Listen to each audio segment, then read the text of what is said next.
നമസ്കാരം. രക്തം കുടിക്കുന്ന യക്ഷികൾ പഴയ കാലത്തുണ്ടായിരുന്നു എന്ന് പറയപ്പെടുന്നു. ആധുനിക കാലത്ത് യക്ഷികളൊന്നുമില്ല എന്ന് നമ്മൾ കരുതും. പക്ഷേ പഴയ കാലത്ത് ഉണ്ടായിരുന്നോ ഇല്ലായിരുന്നോ എന്ന് നമുക്ക് അറിഞ്ഞുകൂടെങ്കിലും ആധുനിക കാലത്ത് ഇല്ല എന്ന് നമ്മൾ പറയേണ്ട. ആധുനിക കാലത്ത് രക്തം കുടിക്കുന്ന യക്ഷിമാർ ധാരാളമായിട്ട് തന്നെ ഉണ്ട്. ചന്ദ്ര എന്ന് പറയുന്ന സിനിമ നിങ്ങൾ കണ്ടു കാണും. സത്യം പറഞ്ഞാൽ അതൊരു റിയാലിറ്റിയാണെന്ന് ചില സംഭവങ്ങൾ കാണുമ്പോൾ തോന്നാറുണ്ട്. ബാംഗ്ലൂരിലും പൂനെയിലും നടന്ന രണ്ട് കൊലപാതകത്തെക്കുറിച്ചുള്ള വാർത്തകൾ നിങ്ങൾ വായിച്ചു കാണും. ഇത് രണ്ടും നടത്തിയത് കല്യാണം പോലും കഴിക്കാത്ത പെൺകുട്ടികളാണ്. രണ്ടുപേരും 20കളിലാണ്. പൂനെയിൽ കൊലപാതകം നടത്തിയത് സിയ ഗോയൽ എന്ന പെൺകുട്ടി. അവൾ കൊന്നത് വേറെ ആരെയുമല്ല, അവളുമായിട്ട് വിവാഹ നിശ്ചയം നടത്തിയിരുന്ന കേതൻ അഗർവാൾ എന്ന ചെറുപ്പക്കാരനെയാണ്. രണ്ടാമത്തെ കൊലപാതകം ബാംഗ്ലൂരിൽ നടത്തിയത് ശ്വേത എന്ന പേരുള്ള ഒരു IT ജോലിക്കാരിയായിട്ടുള്ള യുവതിയാണ്. അവൾക്കും ഏതാണ്ട് 24-25 വയസ്സ് പ്രായമുണ്ട്. അവൾ കൊലപ്പെടുത്തിയത് മറ്റാരെയുമല്ല, സ്വന്തം അച്ഛൻ, അമ്മ, അവളുടെ ഇളയ സഹോദരി എന്നിവരെയാണ്. ഈ 3 പേരെയും അവൾ കൊലപ്പെടുത്തി, കൂളായിട്ട് കൊലപ്പെടുത്തി. സിയ ഗോയൽ കൊലപ്പെടുത്തിയത് അവളുമായിട്ട് വിവാഹ നിശ്ചയം ചെയ്ത കേതൻ അഗർവാളിനെയാണ്. അവളും അവളുടെ കാമുകൻ ചേതൻ ചൗധരിയും ചേർന്നാണ് അത് ചെയ്തത് എന്ന് പറയുന്നു. ഈ 2 കൊലപാതകങ്ങളുടെയും കാരണങ്ങൾ എന്തു തന്നെയായാലും ശരി, ഒരു കാര്യം നമുക്ക് വളരെ വ്യക്തമായിട്ട് മനസ്സിലാകുന്നുണ്ട്. ആധുനിക കാലത്തെ വിദ്യാഭ്യാസം കിട്ടിയിട്ടുണ്ട് എന്ന് പറയപ്പെടുന്ന യുവതികൾക്ക് അല്പം പോലും മനുഷ്യത്വമില്ല, അല്പം പോലും യുക്തിയോ വിവേകമോ ഇല്ല, അല്പം പോലും ബോധമില്ല. അതുപോലെ തന്നെ അവരെ സംബന്ധിച്ച് അവരുടെ താല്പര്യങ്ങൾക്ക് അപ്പുറത്തേക്ക് യാതൊരു ചിന്തയും വരുന്നില്ല. എന്തെങ്കിലും ചെയ്തു കഴിഞ്ഞാൽ അതിൻ്റെ അനന്തരഫലം എന്താകും എന്ന് ചിന്തിക്കാൻ പോലും അവർക്ക് ലഭിച്ചിട്ടുള്ള വിദ്യാഭ്യാസം അവരെ സഹായിക്കുന്നില്ല. പൂനെയിലെ കൊലപാതകം നമ്മൾ നോക്കുമ്പോൾ സിയ ഗോയൽ വളരെയധികം സമ്പത്തുള്ള ഒരു വീട്ടിലെ കുട്ടിയാണ്. അവളുടെ അച്ഛൻ പ്രവീൺ ഗോയൽ ശതകോടീശ്വരനാണ്. അവൾ കൊലപ്പെടുത്തിയ കേതൻ അഗർവാൾ എന്ന് പറയുന്ന ചെറുപ്പക്കാരൻ്റെ വീട്ടുകാരും അതിസമ്പന്നരാണ്. ഇവരുടെ വിവാഹം ഈ വരുന്ന നവംബർ മാസം നടത്താനിരുന്നതാണ്. അതിലേക്കായിട്ട് ഏതാണ്ട് 17 കോടി രൂപയോളം ഒരു പാലസ് ബുക്ക് ചെയ്യാനും അതിഥികൾക്ക് വേണ്ടിയുള്ള വിമാനങ്ങൾ ബുക്ക് ചെയ്യാനുമായിട്ട് വീട്ടുകാർ ചെലവഴിച്ചു എന്നാണ് വാർത്തകളിലുള്ളത്. 17 കോടി രൂപ. അപ്പോൾ അവരുടെ സമ്പത്ത് എന്തുമാത്രം കാണും എന്നൊന്ന് ചിന്തിച്ചു നോക്കുക. അപ്പോൾ അങ്ങനെയുള്ള ഈ പെൺകുട്ടി ഏതാണ്ട് കഴിഞ്ഞ 5-6 മാസം മുമ്പാണ് കേതനുമായിട്ട് അവളുടെ വിവാഹ നിശ്ചയം നടന്നത്. അവൾ ഇപ്പോൾ ഈ സമയത്ത് അവനെ കൊലപ്പെടുത്തിയത് പൂനെയിലെ ലോഹഗാഡ് എന്ന് പറയുന്ന കോട്ടയുണ്ട്. അത് വളരെയധികം ടൂറിസ്റ്റുകളിൽ ചെല്ലുന്ന പൂനെയിലെ ഒരു പ്രശസ്തമായ ടൂറിസ്റ്റ് കേന്ദ്രമാണ്. അവിടെ ട്രക്കിങ്ങിന് പോകാമെന്ന് പറഞ്ഞ് അവനെ വിളിച്ചുകൊണ്ടുപോയി രഹസ്യമായിട്ട് അവളുടെ കാമുകൻ ചേതൻ ചൗധരി അവരെ പിന്തുടർന്നു. അവിടെ വെച്ച് ഒരു തക്കം കിട്ടിയപ്പോൾ കേതൻ അഗർവാളിനെ ഇവർ രണ്ടുപേരും കൂടി തള്ളി കൊക്കയിലേക്കിട്ട് കൊലപ്പെടുത്തി എന്നാണ് പോലീസ് പറയുന്നത്. എന്തിനാണ് സിയ ഇത് ചെയ്തത് എന്ന ചോദ്യമാണ് ഇവിടെ വരുന്നത്. ഇത്രയധികം സമ്പത്തുള്ളൊരു വീട്ടിലെ കുട്ടി, അവളുടെ വിവാഹ നിശ്ചയം ഏതാണ്ട് 6 മാസം മുമ്പാണ് നടന്നത്. എന്നാൽ ചേതൻ ചൗധരി എന്ന് പറയുന്ന ചെറുപ്പക്കാരനുമായിട്ട് അവൾക്ക് അതിന് മുമ്പ് തന്നെ പ്രണയബന്ധം ഉണ്ടായിരുന്നു എന്നും പറയാം. അപ്പോൾ ഇവളുടെ പ്രണയബന്ധം വീട്ടുകാരിൽ നിന്നും മറച്ചു വെച്ചിരുന്നു എന്നാണ് നമ്മൾ മനസ്സിലാക്കേണ്ടത്. ഇപ്പോൾ ഈ 2 വീട്ടുകാരും ഈ പെൺകുട്ടിയും ഇവളുടെ കാമുകനും ഒക്കെ പറയുന്ന കാര്യങ്ങൾ എടുത്തു വെച്ച് നോക്കുമ്പോൾ ഒരു വ്യക്തത ഒന്നിലും വരുന്നില്ലെങ്കിലും കൊലപാതകം നടത്തിയത് ഇവളും കാമുകനും ചേർന്നാണ്. കൊലപാതകം നടത്താതെ അവർക്ക് വേണമെങ്കിൽ ഇതിൽ നിന്നും ഒഴിയാമായിരുന്നു. പക്ഷേ അങ്ങനെ ഒഴിയാൻ പറ്റാത്ത എന്തോ ഒരു ഭീകരമായ സാഹചര്യം അവർക്കുണ്ടായിരുന്നു എന്ന് വേണമെങ്കിൽ നമുക്ക് അനുമാനിക്കാം. ഈ സിയയുടെ അച്ഛനമ്മമാർ പറയുന്നത് വെച്ച് നോക്കുമ്പോൾ അവർക്ക് ഇങ്ങനെ ഒരു സാഹചര്യം ഉണ്ടാകുന്നതിൽ യാതൊരു പങ്കുമില്ല എന്നാണ് നമുക്ക് തോന്നുന്നത്. പക്ഷേ വിശ്വസിക്കാൻ പറ്റത്തില്ല. സ്വന്തം മക്കളുടെ കാര്യം വരുമ്പോൾ മിക്ക അച്ഛനമ്മമാരും കള്ളം പറയാൻ സാധ്യതയുണ്ട്. അവർ പറയുന്നത് കേതനുമായിട്ടുള്ള അവളുടെ വിവാഹ നിശ്ചയം ഞങ്ങൾ നടത്തിയത് അവളുടെ പൂർണ്ണ സമ്മതത്തോടെയാണ്. അതായത് സിയയോട് ചോദിച്ചു, നിനക്ക് ഈ കല്യാണം വേണോ? അവളുടെ അമ്മ പറയുന്നത് ഞങ്ങളൊരു 10 തവണയെങ്കിലും അവളോട് ചോദിച്ചിട്ടുണ്ടെന്നാണ്. അപ്പോഴെല്ലാം അവൾ എനിക്കിഷ്ടമാണ്, എനിക്ക് കേതനെ കല്യാണം കഴിക്കാൻ വളരെയധികം ഇഷ്ടമാണ്, ഒരു വിരോധവുമില്ല എന്ന് പറഞ്ഞ് അവളുടെ പൂർണ്ണ സമ്മതം വാങ്ങിയ ശേഷമാണ് ഞങ്ങൾ നടത്തിയതെന്നാണ്. അവർ പറയുന്ന കാര്യം ശരിവെക്കുന്ന തരത്തിലാണ് പിന്നീട് ഇവർ തമ്മിലുള്ള ബന്ധം സോഷ്യൽ മീഡിയയിലൂടെ പല ആൾക്കാരും കണ്ടത്. കാരണം ഇവർ തമ്മിൽ ഒരുമിച്ചുള്ള ചിത്രങ്ങളും അവർ പങ്കുവെക്കുന്ന സന്തോഷ നിമിഷങ്ങളും ഒക്കെ ഇടയ്ക്കിടയ്ക്ക് സിയ തന്നെ പോസ്റ്റ് ചെയ്യുമായിരുന്നു. അവളുടെ അച്ഛൻ പറയുന്നത് അവൾക്ക് അവനോട് ഏതെങ്കിലും തരത്തിലുള്ള അനിഷ്ടമുള്ളതായിട്ടോ മറ്റാരോടെങ്കിലും എന്തെങ്കിലും അടുപ്പമുള്ളതായിട്ടോ ഞങ്ങൾ അറിഞ്ഞിട്ടേ ഇല്ല എന്നാണ്. ഇത് നമുക്ക് മുഖവിലേക്ക് എടുക്കാൻ പറ്റില്ല. ഇവിടുത്തെ പ്രശ്നം എന്ന് പറയുന്നത് ഇവൾക്ക് ഇവളുടെ കാമുകനായിട്ടുള്ള ചേതനെ വിവാഹം കഴിക്കണമായിരുന്നു. അത് സാധാരണ മട്ടിൽ നടക്കില്ല എന്നുള്ളത് അവൾക്കറിയാമായിരുന്നു. അതുകൊണ്ടാണ് ഈ കേതൻ എന്ന് പറയുന്ന ചെറുപ്പക്കാരനെ ഒഴിവാക്കാനായിട്ട് അവർ ശ്രമിച്ചത്. ഇവരുടെ കാമുകനായിട്ടുള്ള ചേതൻ പറയുന്നത് സിയയുടെ ഒപ്പം ഒളിച്ചോടാനായിരുന്നു എൻ്റെ പ്ലാൻ, പക്ഷേ അവളതിന് തയ്യാറായിരുന്നില്ല എന്നാണ്. അവൻ പറയുന്നത് നമുക്ക് വിശ്വസിക്കാനൊന്നും പറ്റത്തില്ല, അവൻ പറയുന്ന കാര്യമാണ്. അങ്ങനെ ഒളിച്ചോടിയിരുന്നെങ്കിൽ ഇങ്ങനെ ഒരു കൊലപാതകം നടത്തേണ്ട കാര്യവുമില്ല. പക്ഷേ എൻ്റെ അനുമാനത്തിൽ ഇവർ രണ്ടുപേരും ചിന്തിച്ചിരുന്നത് മറ്റൊരു തരത്തിലായിരുന്നിരിക്കണം. അതായത് കേതനുമായിട്ടുള്ള കല്യാണം നടത്താൻ ഇവളുടെ പേരൻസിന് വളരെ വലിയ താല്പര്യമായിരുന്നു. ഇവരൊക്കെ എന്ന് പറഞ്ഞാൽ വടക്കേ ഇന്ത്യയിലെ വലിയ വലിയ സമ്പത്തുള്ള സ്വാധീനമുള്ള കുടുംബങ്ങളിലെ ആൾക്കാരാണ്. അപ്പോൾ അവരൊരു വിവാഹ നിശ്ചയം മറ്റും നടത്തുമ്പോൾ അത് വളരെയധികം പബ്ലിസിറ്റിയൊക്കെ കൊടുത്ത് ഒരുപാട് അതിഥികളെയൊക്കെ വിളിച്ച് ഒക്കെയാണ് നടത്തുന്നത്. എന്ന് പറഞ്ഞാൽ അവരെ സംബന്ധിച്ച് അതൊരു അന്തസ്സിൻ്റെയും അഭിജാത്യത്തിൻ്റെയും ഒക്കെ അടയാളമാണ്. എൻ്റെ മകളുടെ വിവാഹ നിശ്ചയം ഞങ്ങൾ നടത്തി, ഇനി ഇത്രാം തീയതി കല്യാണമുണ്ടെന്നൊക്കെ പറഞ്ഞ് അവർ ഇരിക്കുമ്പോൾ പെണ്ണ് ഒരാളിലൂടെ ഒളിച്ചോടിക്കഴിഞ്ഞാൽ അത് അവർക്കുണ്ടാക്കുന്ന അപമാനം എന്ന് പറയുന്നത് വളരെ വലുതാണ്, ഭീകരമായ അപമാനമാണ്.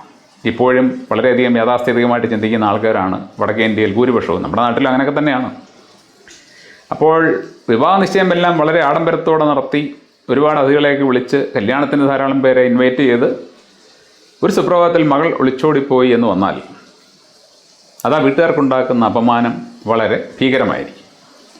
അങ്ങനെ ഒളിച്ചോടിക്കഴിഞ്ഞാൽ സിയ അവളുടെ കാമുകനോട് പറഞ്ഞതായിട്ടൊരു വാർത്തയിൽ ഞാൻ വായിച്ചതാണ്.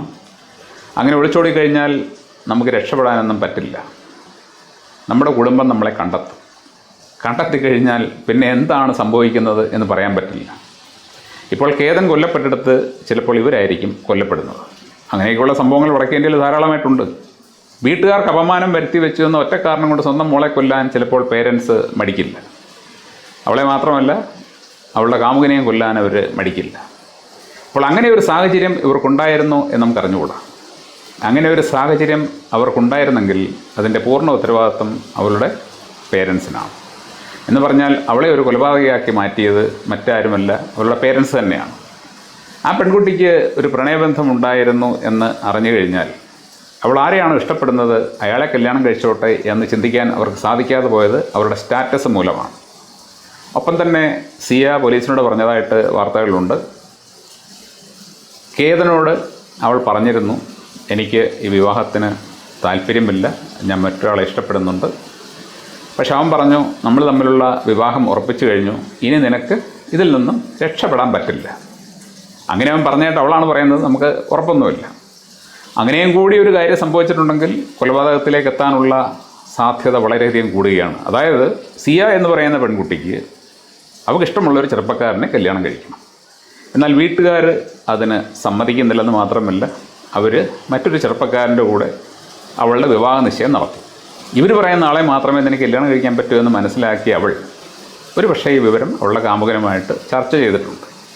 ഒരു പക്ഷേ എന്നല്ല, 100% ചർച്ച ചെയ്തിട്ടുണ്ട്. ചർച്ച ചെയ്തപ്പോൾ അവൻ വളരെയധികം ബുദ്ധിമാനായിട്ടുള്ള ഒരു യുവാവാണ്. അവൻ അവളോട് പറഞ്ഞു, നീ ഒരിക്കലും യാതൊരു അനിഷ്ടവും കാണിക്കണ്ട. അനിഷ്ടം കാണിച്ചു കഴിഞ്ഞാൽ അത് പ്രശ്നമായിട്ട് മാറും, പിന്നീട് നമ്മൾ ഒരുമിച്ചാലും അത് പ്രശ്നമായിട്ട് മാറും. അതുകൊണ്ട് നീ എല്ലാം സമ്മതിച്ച് മുമ്പോട്ട് പോവുക, നമുക്ക് വേണ്ട സമയത്ത് എന്തെങ്കിലും ചെയ്യാം. അങ്ങനെ ഇവർ എനിക്ക് തോന്നുന്നു 5-6 മാസങ്ങളായിട്ട് ഇതേക്കുറിച്ച് സംസാരിച്ച് എങ്ങനെ ഈ കേതൻ അഗർവാൾ എന്ന് പറയുന്ന ആളെ ഒഴിവാക്കാൻ പറ്റും എന്നതിനെക്കുറിച്ച് ചിന്തിച്ച് അവർ കണ്ടെത്തിയ ഒരു വഴിയാണ് അവനെ കൊലപ്പെടുത്തുക എന്നുള്ളത്. പക്ഷേ അവൻ കൊല്ലപ്പെട്ടു എന്ന് വരാൻ പാടില്ല, അവനൊരു അപകടത്തിൽ മരിച്ചതായിട്ട് മാത്രമേ വരാൻ പാടുള്ളൂ. അതിനാണ് അവർ ലോഹാഗോഡ് ഫോർട്ട് തിരഞ്ഞെടുത്തതും അവിടെ വെച്ച് അവൻ കാൽ വഴുതി കൊക്കയിലേക്ക് വീണു എന്ന തിയറി ഫലപ്രദമായിട്ട് നടപ്പിലാക്കാൻ പറ്റും എന്ന് തീരുമാനിച്ചു. അങ്ങനെ സിയ 2 തവണ ഇവനെ തള്ളിയിട്ട് കൊലപ്പെടുത്താൻ നോക്കിയെന്നാണ് പറയുന്നത്. 2 തവണയും കേതൻ രക്ഷപ്പെട്ടു. ഒരു തവണ അവനെ അവൾ പിടിച്ച് തള്ളി അവൻ കൊക്കയിലേക്ക് വീഴുന്നതിന് മുമ്പ് ഒരു കുറ്റിച്ചെടിയിൽ പിടികിട്ടി. അവൻ വീഴാതെ രക്ഷപ്പെട്ടപ്പോൾ അവൾ കരഞ്ഞുകൊണ്ട് പറഞ്ഞത്, ഒരു പാമ്പ് നിന്നെ കടിക്കാമെന്ന് ഞാൻ പെട്ടെന്ന് അതിനെ കണ്ട് പേടിച്ചാണ് പിടിച്ചു തള്ളിയെന്ന്. അതവൻ വിശ്വസിച്ചു. വീണ്ടും ഇവർ ഈ മരണം നടക്കുന്ന ദിവസം, കൊലപാതകം നടക്കുന്ന ദിവസം ട്രക്കിങ്ങിന് പോയപ്പോൾ അവിടെ പരസ്പര വിരുദ്ധങ്ങളായിട്ടുള്ള 2 സ്റ്റേറ്റ്മെൻറ്റുകൾ ഇവരുടെ പേരൻസ് പറയുന്നുണ്ട്. അതായത് 2 പേരുടെയും പേരൻസ് 2 തരത്തിലാണ് പറയുന്നത്. സിയയുടെ പേരൻസ് പറയുന്നത് കേതൻ നിർബന്ധിച്ചിട്ടാണ് അവൾ അന്നത്തെ ദിവസം ട്രക്കിങ്ങിന് പോയത്. എന്നാൽ കേതൻ്റെ പേരൻസ് പറയുന്നത് സിയയാണ് അവനെ വിളിച്ചുകൊണ്ട് പോയത്. സിയയുടെ പേരൻസ് പറയുന്നത് അതിൻ്റെ അടുത്ത ദിവസം മറ്റൊരു ചടങ്ങിൽ ഞങ്ങൾക്ക് പങ്കെടുക്കാനുണ്ടായിരുന്നു, അതുകൊണ്ട് ട്രക്കിങ്ങിന് പോകാൻ സിയയ്ക്ക് താല്പര്യമില്ലായിരുന്നു. അവളോട് അമ്മയോട് പറഞ്ഞു, കേതൻ നിർബന്ധിക്കുന്നു, എനിക്ക് പോകാൻ താല്പര്യമില്ല, മമ്മി അവനോട് പറയാം എനിക്ക് പോകാൻ വയ്യാന്ന്. അപ്പോൾ കേതൻ്റെ അമ്മ അവളോട് പറഞ്ഞത്രേ, അവൻ വിളിക്കുന്നതല്ലേ നീ പോ, അവൻ ചിലപ്പോൾ എന്തെങ്കിലും ഒരു ഗിഫ്റ്റ് വല്ലതും നിനക്ക് തരാനായിരിക്കും കൊണ്ടുപോകുന്നത് എന്ന് പറഞ്ഞ് അങ്ങനെ പോയെന്നാണ്. എന്ത് തന്നെയായാലും ശരി, ഇവർ ട്രക്കിങ്ങിന് പോയ സമയത്ത് സിയയുടെ കാമുകൻ അവരെ രഹസ്യമായിട്ട് പിന്തുടർന്നു. അവൻ്റെ സാന്നിധ്യം അവിടെ ഉണ്ടായിരുന്നു. കൊലപാതകം നടക്കുമ്പോൾ ചേതൻ ചൗധരിയും അവിടെ ഉണ്ടായിരുന്നു. രണ്ടുപേരും ചേർന്നാണ് കൊലപാതകം നടത്തിയത്. ആ രണ്ടുപേരും ചേർന്ന് എന്നുള്ള തിയറിയിൽ രണ്ടുപേരും ഒരേപോലെ അതിൽ ഇൻവോൾവ് ആണ്. പക്ഷേ യഥാർത്ഥത്തിൽ അവനെ പിടിച്ചു തള്ളിയത് ചേതനാണോ സിയയാണോ എന്നുള്ളതിൽ അവ്യക്തതയുണ്ട്. ഇക്കാര്യത്തിൽ ഉള്ള വ്യക്തത കുറേ കഴിയുമ്പോൾ പോലീസ് പുറത്തു കൊണ്ടുവരും. അപ്പോൾ ഇവിടുത്തെ നമ്മുടെ മുമ്പിലുള്ള പ്രശ്നം എന്താണെന്ന് ചോദിച്ചാൽ, ഒരു പ്രശ്നം നേരിടുമ്പോൾ വേറൊരു വ്യക്തിയെ കൊന്നിട്ടായാലും എൻ്റെ കാര്യം സുഗമമായിട്ട് നടക്കണം എന്ന് ചിന്തിക്കുന്ന ഒരു പെൺകുട്ടി, ഒരാളെ കൊന്നിട്ടായാലും ശരി എനിക്ക് സുഖമായിട്ട് ജീവിക്കണം. എത്ര മനോഹരമായ മൈൻഡ് സെറ്റാണ് എന്ന് നിങ്ങൾ ചിന്തിച്ച് നോക്കണം.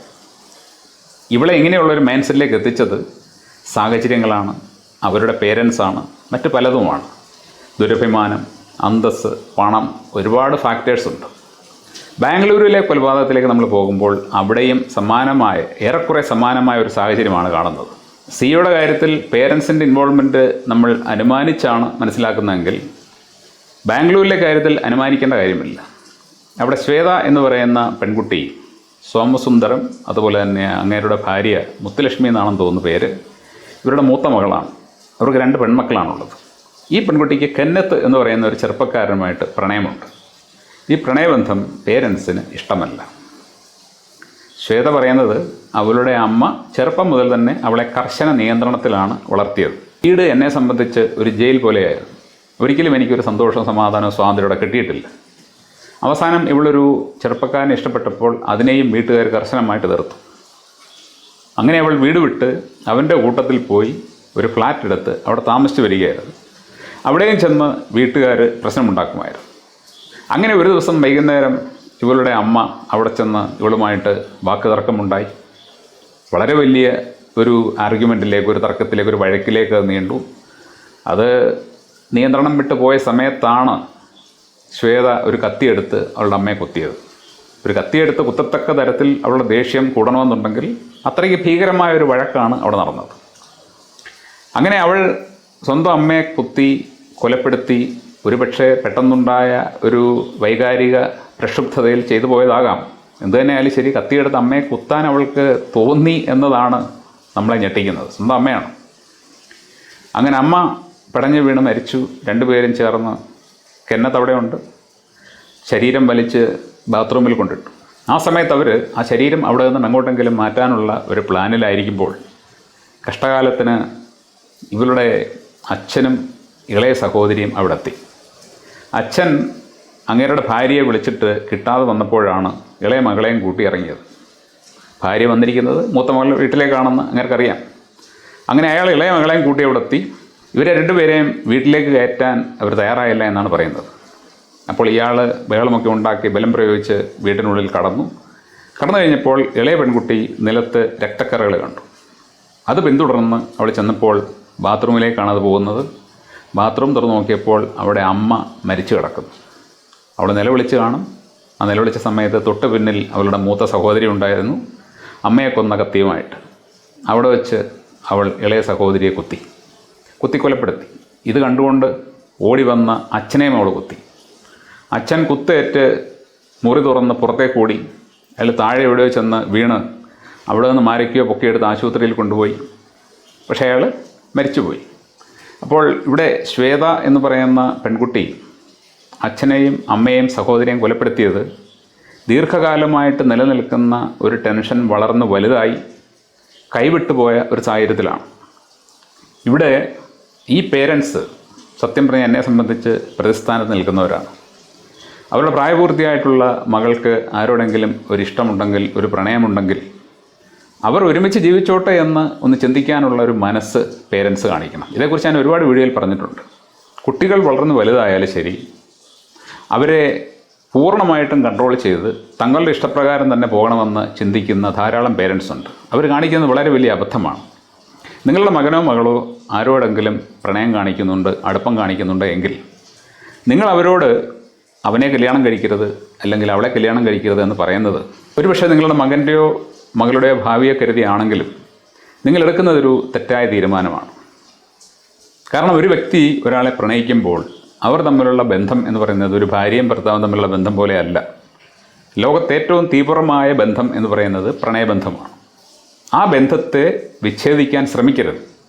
അവിടെ നിങ്ങൾ ചെയ്യേണ്ടത് ബുദ്ധിപരമായ സമീപനമാണ്. ഇപ്പോൾ നിങ്ങളുടെ മകനോ മകളോ വീട്ടിൽ കയറ്റാൻ കൊള്ളാത്ത ഒരു ചെറുക്കനെയോ പെണ്ണിനെയോ പ്രണയിക്കുന്നുണ്ട് എന്നറിഞ്ഞാൽ നിങ്ങൾ ചെയ്യേണ്ടത് ഇത്ര മാത്രം: നിങ്ങൾ നിങ്ങളുടെ മകനെയോ മകളെയോ വിളിച്ച് വളരെ സംയമനത്തോടെ അതേക്കുറിച്ച് സംസാരിക്കണം. സ്നേഹത്തോടെ സംസാരിക്കണം, ദേഷ്യപ്പെടരുത്.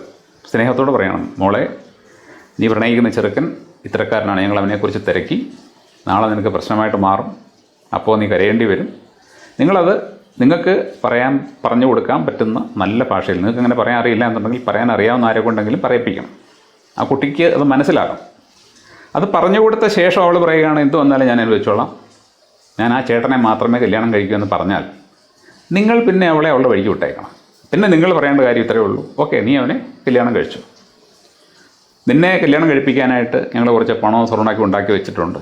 ഇതൊന്നും ഇവനെ കല്യാണം കഴിച്ചു കഴിഞ്ഞാൽ നമുക്ക് തരാൻ പറ്റില്ല. മാത്രമല്ല, ഇവൻ്റെ ബാക്ക്ഗ്രൗണ്ട് ശരിയല്ലാത്തത് കൊണ്ട് അവനും നിനക്കും കല്യാണത്തിന് ശേഷം ഈ വീട്ടിൽ കയറാനോ ഇവിടെ താമസിക്കാനോ പറ്റില്ല. നിങ്ങൾക്ക് എവിടെയെങ്കിലും പോയി സന്തോഷത്തോടെ താമസിക്കാം.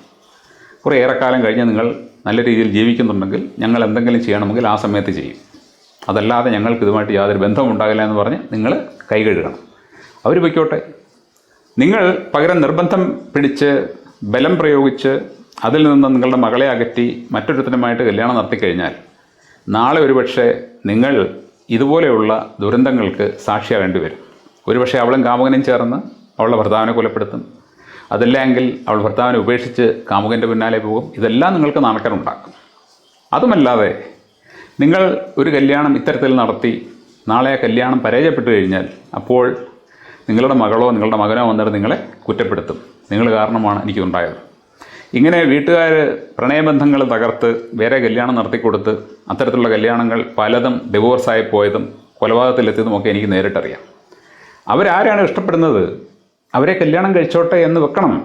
നിങ്ങളുടെ ദുരഭിമാനം കാണിക്കേണ്ട ഒരു കാര്യമല്ല ഇത്. കാരണം ഒരു വ്യക്തി വളർന്ന് വലുതാകുമ്പോൾ ഒരാളുമായിട്ട് ഇഷ്ടം തോന്നുന്നത് അയാൾ മനഃപൂർവ്വമായിട്ട് അങ്ങനെ ഒരു ഇഷ്ടം ഉണ്ടാക്കിയെടുക്കുന്നതല്ല. അത് ഗ്രാജുവലായിട്ട് ഉണ്ടായി വരുന്നതാണ്. ഉണ്ടായി വരുമ്പോൾ അവരെ സംബന്ധിച്ച് ആ വ്യക്തി ആയിരിക്കും ലോകത്തിലേക്ക് ഏറ്റവും നല്ല വ്യക്തി, ഏറ്റവും സുന്ദരൻ, ഏറ്റവും സുന്ദരി, അവരെയൊക്കെ അവന് ആരുമില്ല എന്നൊക്കെ അവർക്ക് തോന്നും. അപ്പോൾ അങ്ങനെ ഒരു ഘട്ടത്തിൽ അവിടെ നിന്ന് അവരെ പിടിച്ചകറ്റുന്നത് ആ ബന്ധത്തിൻ്റെ തീവ്രത കൂട്ടാനേ സഹായിക്കുകയുള്ളൂ. അപ്പോൾ അങ്ങനെയുള്ള സാഹചര്യം നമ്മുടെ എങ്ങും വീടുകളിൽ ഉണ്ടാകാൻ പാടില്ല. നിങ്ങളുടെ മകനോ മകൾക്കോ ആരോടെങ്കിലും ഇഷ്ടമുണ്ടെങ്കിൽ അത് നല്ലൊരു ബന്ധമാണെങ്കിൽ നടത്തി കൊടുക്കണം. അതിലെന്തെങ്കിലും കുഴപ്പമുണ്ടെങ്കിൽ ഞാനീ പറഞ്ഞതുപോലെ അവരെ പറഞ്ഞ് മനസ്സിലാക്കാൻ ശ്രമിക്കണം. പറഞ്ഞ് മനസ്സിലാക്കി പിന്തിരിപ്പിക്കാൻ ശ്രമിക്കണം. എന്നിട്ടും അവർ പിന്തിരിയുന്നില്ല എന്നുണ്ടെങ്കിൽ അവരെ അവരുടെ വഴിക്ക് വിട്ടേക്കണം. അതാണ് ബുദ്ധി, അതാണ് നല്ലത്. എന്തായാലും ശരി, ഒരു കാര്യം നമ്മൾ പ്രത്യേകം ശ്രദ്ധിക്കണം. പഴയ കാലത്തെ പെൺകുട്ടികളെ പോലെയല്ല ഇപ്പോഴത്തെ പെൺകുട്ടികൾ. അവരുടെ സ്വന്തം കാര്യത്തിന് വേണ്ടി എന്തും ചെയ്യാൻ മടിയില്ലാത്തവരാണ്. വളരെ വലിയ ക്രിമിനൽ മൈൻഡ് സെറ്റ് ഉള്ളവരായിട്ട് ഇവർ പലരും മാറുകയാണ്. ഇപ്പോൾ ഇവർ രണ്ടുപേരും അങ്ങനെ ചെയ്തുകൊണ്ട് എല്ലാ പെൺകുട്ടികളും അങ്ങനെയാണെന്നല്ല. പക്ഷേ ഒരു സാഹചര്യം അങ്ങനെ വന്നു കഴിഞ്ഞാൽ എന്തും ചെയ്യാൻ മടിയില്ലാത്തവരായിട്ട് മാറുന്ന പെൺകുട്ടികളാണ് ഇപ്പോൾ ഉള്ളത്. അതിൻ്റെ പ്രധാന കാരണം നമ്മുടെ വിദ്യാഭ്യാസം കൊണ്ട് ഒരു ഗുണവുമില്ല എന്നതും നമ്മുടെ മതസ്ഥാപനങ്ങളൊക്കെ വെറും കച്ചവട സ്ഥാപനമായിട്ട് മാറി എന്നതുമാണ്. എല്ലായിടത്തും കോംപ്രമൈസാണ്. പഴയ കാലത്ത് പള്ളികളും അമ്പലങ്ങളുമൊക്കെ പാലിച്ചിരുന്ന നിഷ്ഠകൾ, ആ നിഷ്ഠകൾക്കൊക്കെ വലിയ അർത്ഥമുണ്ടായിരുന്നു. എന്നാൽ ഇന്നെല്ലാം കോംപ്രമൈസ് ചെയ്യുകയാണ്. കുഴപ്പമില്ല, അങ്ങനെയൊക്കെ ആയിക്കോട്ടെ, നോ പ്രോബ്ലം എന്ന് പറഞ്ഞ ഒരു സാഹചര്യത്തിലേക്ക് എത്തി. ആർക്കും എന്തും ചെയ്യാം എന്നുള്ള ഒരു തോന്നൽ ഇവിടെ ഉണ്ടായിട്ടുണ്ട്. അപ്പോൾ ഇതൊക്കെ തിരിച്ചറിഞ്ഞ് വേണം നമ്മൾ ജീവിക്കേണ്ടത്. സാഹചര്യവും കാലവുമൊക്കെ ഒരുപാട് മാറിക്കഴിഞ്ഞു. Thank you.